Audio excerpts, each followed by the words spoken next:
Bonjour, bonjour, bienvenue sur ma chaîne. Merci à tous ceux qui sont là pour la première fois. Vous êtes la bienvenue. N'hésitez pas à partager la vidéo, n'hésitez pas à vous abonner à ma chaîne, n'hésitez pas à corriger ce que vous jugez nécessaire. Sentez-vous libre, à l'aise, vous êtes chez vous. Pour tous ceux-là qui sont abonnés à ma chaîne déjà, merci infiniment pour votre confiance. Merci même pour les vidéos que vous partagez jusqu'ici. Merci pour vos corrections, elles sont la bienvenue. Merci infiniment pour tous vos encouragements, cela me va droit au cœur. Alors, je vais achever ma série de partages sur les assurances du croyant. C'est la 10e partie que j'ai entamée dernièrement dans la dernière vidéo et je veux continuer, j'espère achever. Aujourd'hui, nous parlions de l'assurance d'un héritage glorieux. Alors, on hérite beaucoup de choses, on hérite de nos parents, mais la différence ici, c'est que la Bible nous parle de Jésus-Christ dans Hébreux 1-2, qu'il a établi comme héritier de toutes choses. Et puis, ceux-là qui peuvent hériter de Dieu sont ceux-là qui croient en Jésus, qui ont accepté Jésus-Christ dans leur vie comme sauveur et Seigneur personnel. Alléluia.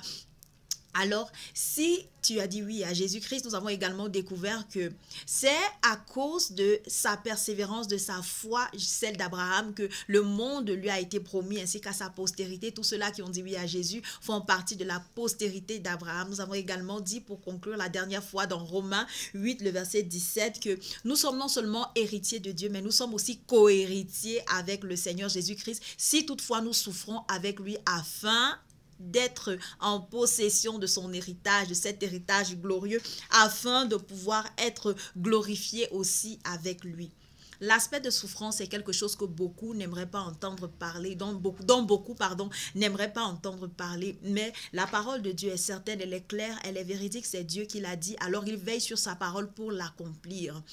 Si nous voulons hériter des promesses, si nous voulons hériter de ce que Dieu a mis à part pour nous, nous devons nous connecter au Seigneur Jésus-Christ et nous devons être prêts à souffrir. Lorsqu'on parle de souffrance, il s'agit de quoi concrètement? Le Seigneur Jésus-Christ, dans Marc le chapitre 10, s'est entretenu avec un jeune homme riche qui lui avait demandé « Maître, qu'est-ce qu'il faut que je fasse pour hériter de la vie éternelle, pour être sauvé? Qu'est-ce que je peux faire pour avoir cet héritage glorieux après cette vie sur terre ?» Jésus-Christ, après s'être entretenu avec lui, à la fin, lui a dit « Va, vends ce que tu possèdes, distribue-le aux pauvres et viens marcher à ma suite comme tu vois mes disciples autour de moi. » La Bible nous fait savoir qu'il était triste quand il s'est séparé de Jésus. Certainement, il avait de grands biens. Et Jésus-Christ, en le regardant s'éloigner, il a dit qu'il sera difficile, au verset 23 de Marc, le chapitre 10, qu'il sera difficile à ceux qui ont des richesses d'entrer dans le royaume de Dieu. Et les disciples, au verset 24, furent étonnés de ce que Jésus parlait ainsi. Et reprenant la parole, Jésus leur dit, « Mes enfants, qu'il est difficile à ceux qui se confient dans les richesses d'entrer dans le royaume de Dieu. » Il est question de se confier dans les richesses. Ce jeune homme riche se confiait dans ses richesses. Il avait foi, il avait une nation, il était attaché à ses richesses. Il est difficile pour tous ceux-là qui s'attachent à leurs richesses ici-bas d'entrer dans le royaume des cieux. Pourquoi? Parce qu'ils ont fait de leur richesse une idole. Au lieu d'adorer le Dieu seul, ils ont fait de leur richesse une idole. Ce jeune homme riche qui avait pourtant dit avoir observé toute la loi depuis son bas âge. Mais le premier commandement de cette loi, tu n'auras pas d'autre Dieu que moi, lui avait échappé. Et voilà comment Jésus-Christ a pu exposer l'état réel de son cœur. Donc, ceux qui se confient dans les richesses, dans leurs richesses ici sur terre, ne pourront pas entrer dans le royaume de Dieu. Il est plus facile, Jésus a continué au verset 25, Marc 10, il est plus facile à un chameau de passer par le trou d'une aiguille qu'à un riche d'entrer dans le royaume des cieux. Et ça a laissé ses disciples encore plus perplexes au verset 26 qui se demandaient entre eux, mais qui est-ce qui peut alors être sauvé? Qui est-ce qui peut être sauvé? Alléluia. Et Jésus les regarda et il dit, cela est impossible aux hommes. Le salut ne vient pas des hommes, le salut vient de Dieu. Alléluia. Cela est impossible aux hommes, mais non à Dieu, car tout est possible à Dieu. Maintenant, le disciple qui avait l'habitude de prendre les devants, l'apôtre Pierre, oui, il se mit à dire à Jésus, voici, nous avons tout quitté et nous t'avons suivi. En d'autres termes, Jésus n'a pas attendu qu'il achève sa question, qu'il achève son observation, ses propos. C'était comme pour dire, qu'est-ce qu'il adviendra de nous? Quel sera notre sort? Est-ce que nous allons pouvoir être sauvés après avoir tout abandonné? Parce que nous n'avons pas fait comme ce jeune homme riche. Nous ne sommes pas séparés de toi. Nous sommes restés à tes côtés. Qu'est-ce qu'il adviendra de nous? Et Jésus leur répondit au verset 29. Jésus répondit, je vous le dis en vérité, il n'est personne qui, ayant quitté, à cause de moi, et à cause de la bonne nouvelle, à cause de l'évangile, alléluia, sa maison, ou ses frères, ou ses sœurs, ou sa mère, ou son père, ou ses enfants, ou ses terres, ses biens, alléluia.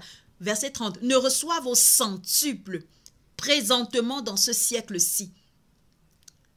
100 fois plus. Le centuple, c'est 100 fois plus. Dans ce siècle-ci, ne recevra quoi? Des maisons, des frères, des sœurs, des mères, des enfants, des terres, des biens, et avec des persécutions. Et dans le siècle à venir, la vie éternelle. Alléluia.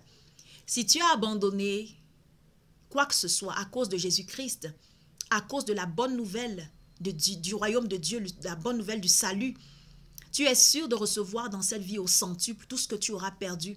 Mais l'aspect des persécutions, généralement, on ne le mentionne pas. C'est comme si on l'avale, on ne veut pas en entendre parler. Mais le centuple de tout ce que tu vas recevoir comme bénédiction parce que tu as perdu cela à cause de Jésus-Christ est suivi de persécutions. Il y a des persécutions. La persécution, c'est la souffrance. La persécution, c'est douloureux. Voilà pourquoi nous devons souffrir avec le Seigneur Jésus-Christ afin d'être glorifiés aussi avec lui. Lorsqu'on parle de cet héritage glorieux, c'est très important. Donc, plusieurs des premiers seront les derniers, Jésus a dit, et plusieurs des derniers seront les premiers. Alléluia. Donc, nous aurons un héritage glorieux. Il est question de quoi? Il est question de la vie éternelle. N'oublions pas les persécutions. Il est question de la vie éternelle. Il est question du centuple dans ce siècle-ci, tout ce que nous aurons perdu. Maintenant, dans sa lettre, Paul dit dans sa lettre aux Corinthiens, au 15e chapitre, verset 19, et je cite, « Si c'est dans cette vie seulement que nous espérons en Christ, nous sommes les plus malheureux de tous les hommes. » Alléluia. Nous ne devons pas mettre notre foi en Jésus-Christ uniquement dans cette vie. Il y a une vie après le pèlerinage terrestre. Alléluia. Également dans sa deuxième lettre, toujours aux Corinthiens, l'apôtre Paul dit dans le chapitre 4, verset 16 à 18, après avoir parlé de ses souffrances, après avoir parlé des difficultés qu'il a eues avec ses compagnons de grâce, il a dit au verset 2 Corinthiens 4, verset 8, « Nous sommes pressés de toute manière, mais non réduits à l'extrémité, dans la détresse, mais non dans le désespoir. » Alléluia. Persécutés, mais non abandonnés, abattus, mais non perdus. C'est pour parler de la souffrance que nous devons endurer avec le Seigneur Jésus-Christ afin d'être glorifiés avec lui. Alléluia. Portant toujours avec nous dans notre corps la mort de Jésus afin que la vie de Jésus soit aussi manifestée dans notre corps. Alléluia. Car nous qui vivons, nous sommes sans cesse livrés à la mort à cause de Jésus, afin que la vie de Jésus soit aussi manifestée dans notre chair mortelle. Ce qui m'intéresse, quand je descends plus bas, verset 16 a dit, il explique tout cela. Et puis il dit, c'est pourquoi nous ne perdons pas courage. Alléluia, bien-aimé, ne perds pas courage. Toi qui as mis ta foi en Jésus-Christ, ne perds pas courage. Il dit, c'est pourquoi nous ne perdons pas courage. Et lors même que notre homme extérieur se détruit, notre homme extérieur se détruit, notre homme intérieur se renouvelle de jour en jour. Alléluia, quelle gloire. Car nos légères afflictions du moment présent produisent pour nous, au-delà de toute mesure, un poids éternel de gloire, parce que nous regardons non point aux choses visibles, mais à celles qui sont invisibles. Car les choses visibles, bien-aimés, sont passagères, et les invisibles sont éternelles. Voilà pourquoi nous ne pouvons pas simplement expérimenter Jésus-Christ dans ce monde.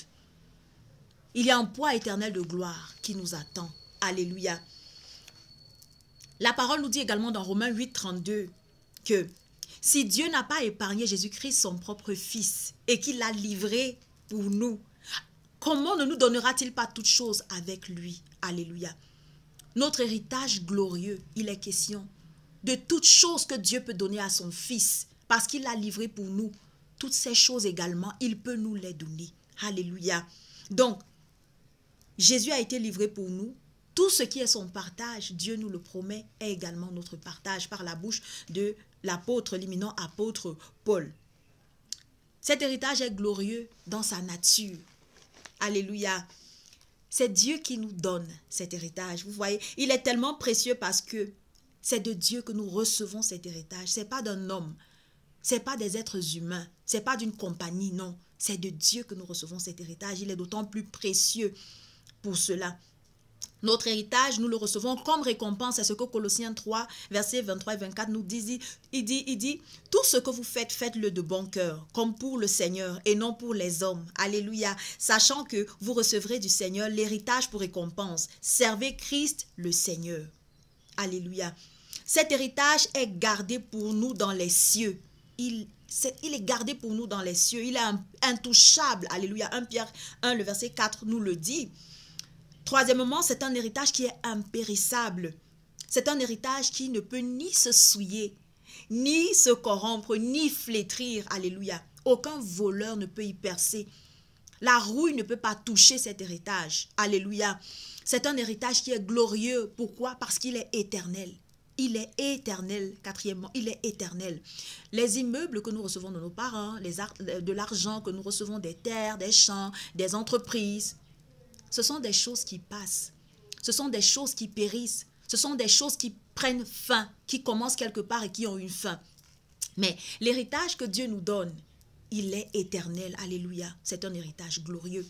L'Esprit Saint est le garant, c'est le gage que nous allons hériter de ces promesses que Dieu nous a faites. Alléluia. Éphésiens, le chapitre 1, le verset 14, qui nous rassure que nous avons été scellés du Saint-Esprit pour marquer que nous avons accès, nous avons droit à cet héritage. Bien-aimé, je veux m'arrêter ici. Je suis sûre que tu as été encouragé, tu as été béni à rester fidèle au Seigneur Jésus-Christ. Continue de persévérer d'ici à ce qu'une autre vidéo soit publiée. N'hésite pas à t'abonner à ma chaîne. N'hésite pas à partager la vidéo. Reste béni dans le nom puissant de Jésus-Christ pour te servir, pour vous servir. Je suis Madame Siben Marlène Flavie. Amen.